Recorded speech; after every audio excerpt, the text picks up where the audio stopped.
Abimelech, son of Jerubbaal, went to his mother's kin in Shechem, and said to them and to the whole clan to which his mother's family belonged, "Put this question to all the lords of Shechem: which is better for you, that 70 men, all Jerubbaal's sons, rule over you, or that one man rule over you? You must remember that I am your own flesh and bone." When his mother's kin repeated these words on his behalf to all the lords of Shechem, they set their hearts on Abimelech, thinking, "He is our kin." They also gave him 70 pieces of silver from the temple of Baal-berith, with which Abimelech hired worthless men and outlaws as his followers. He then went to his father's house in Ophrah and killed his brothers, the 70 sons of Jerubbaal, on one stone. Only the youngest son of Jerubbaal, Jotham, escaped, for he was hidden. Then all the lords of Shechem and all Beth Milo came together and made Abimelech king by the terebinth at the memorial pillar in Shechem. When this was reported to Jotham, he went and stood at the top of Mount Gerizim and cried out in a loud voice, "Hear me, lords of Shechem, and may God hear you." One day the trees went out to anoint a king over themselves. So they said to the olive tree, "Reign over us." But the olive tree answered them, "Must I give up my rich oil, whereby gods and human beings are honored, and go off to hold sway over the trees?" The trees said to the fig tree, "Come, you reign over us." But the fig tree answered them, "Must I give up my sweetness and my sweet fruit, and go off to hold sway over the trees?" Then the trees said to the vine, "Come, you reign over us." But the vine answered them, "Must I give up my wine that cheers gods and human beings, and go off and hold sway over the trees?" Then all the trees said to the buckthorn, "Come, you reign over us." The buckthorn answered the trees, "If you are anointing me in good faith to make me king over you, come and take refuge in my shadow. But if not, let fire come from the buckthorn and devour the cedars of Lebanon." Now then, if you have acted in good faith and integrity, appointing Abimelech your king, if you have acted with good will towards Jerubbaal and his house, and if you have treated him as he deserved, for my father fought for you at the risk of his life when he delivered you from the power of Midian.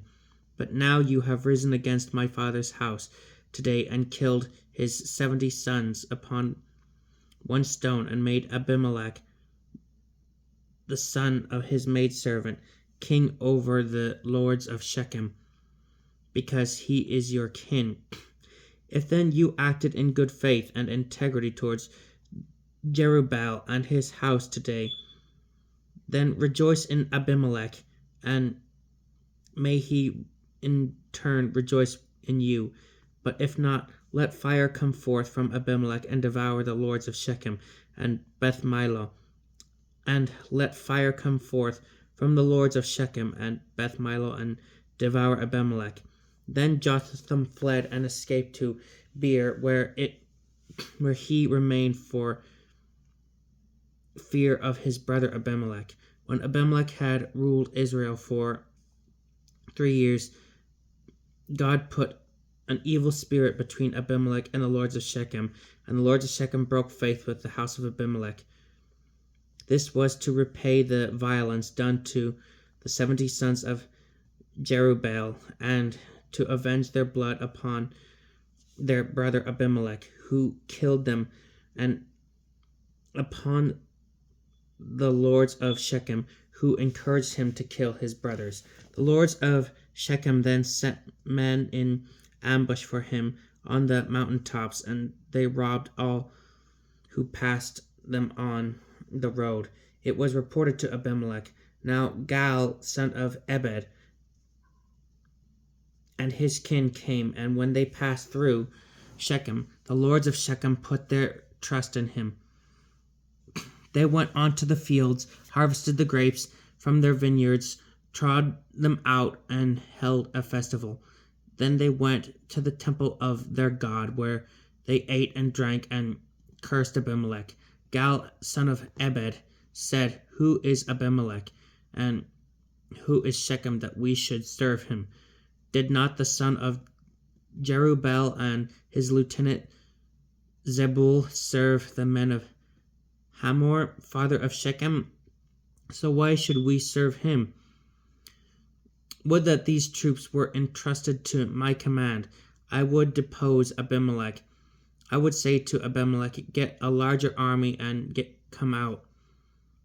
When Zebul, the ruler of the city, heard what Gal, son of Ebed, had said, he was angry and sent messengers to Abimelech in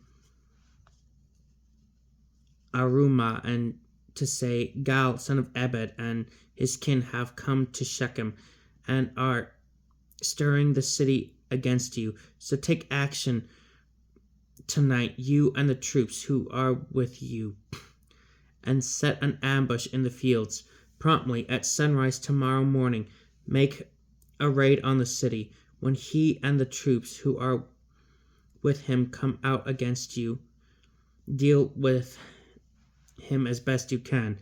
During the night, Abimelech went into action with all his soldiers and set up an ambush outside of Shechem in 4 companies. Gal, son of Ebed, went out and stood at the entrance of the city gate. When Abimelech and his soldiers rose from their place of ambush, Gal saw the soldiers and said to Zebul, "There are soldiers coming down from the mountain tops." But Zebul answered him, "It is the shadow of the hills that you see as men." But Gal went on to say, "Soldiers are coming down from the region of Tabor Hares, and one company is coming by way of Elon Meonenim." Zebul said to him, "Where now is your boast when you said, 'Who is Abimelech, that we should serve him?' Are these not the troops for whom you express contempt? Get out now and fight with them." So Gal went out as the head of the lords of Shechem to fight with Abimelech. But when Abimelech went after him, he fled from him. Many fell slain right up to the entrance of the gate. Abimelech returned to Arumah, and Zebul drove Gal and his kin away so that they could no longer remain at Shechem. The next day the army marched out into the field, and it was reported to Abimelech. He divided the troops and had into 3 companies and set up an ambush in the fields. He watched until he saw the army leave the city, and then went on the attack against them. Abimelech and the company with him rushed in and stood by the entrance of the city gate, with the other 2 companies, rushed upon all who were in the field and against them. The entire day Abimelech fought against the city. He captured it, killed the people who were in it, and demolished the city itself, sowing it with salt. When they heard of this, all the lords of Migdal Shechem went into the crypt of the temple of El-Berith. It was reported to Abimelech that all the lords of Migdal Shechem were gathered together. So he went up Mount Zalmon with all his soldiers, and took his axe in hand and cut down some brushwood. Then he lifted to his soldiers, then said to the troops with him, "Hurry, do just as you have seen me do." So all the soldiers did likewise, cut down brushwood, and following Abimelech, placed it against the crypt. Then they set the crypt on fire over them, so that every one of the people of Migdal Shechem, about 1,000 men and women, perished. Abimelech proceeded to Thebez, encamped and captured it. Now there was a strong tower in the middle of the city, and all the men and women and all the lords of the city fled there, shutting themselves in and going up on the roof of the tower. Abimelech came up to the tower and fought against it. When he came close to the entrance of the tower to set it on fire, a certain woman cast the upper part of a millstone down on Abimelech's head, and it fractured his skull. He immediately called his armor-bearer and said to him, "Draw your sword and put me to death, so they will not say to me, 'A woman killed him.'" So his attendant ran him through, and he died. When the Israelites saw that Abimelech was dead, they all left for their homes. Thus did God repay the evil that Abimelech had done to his father in killing his 70 brothers. God also brought the wickedness of the people of Shechem back on their heads, for the curse of Jotham, son of Jerubbaal, overtook them. This is the word of the Lord.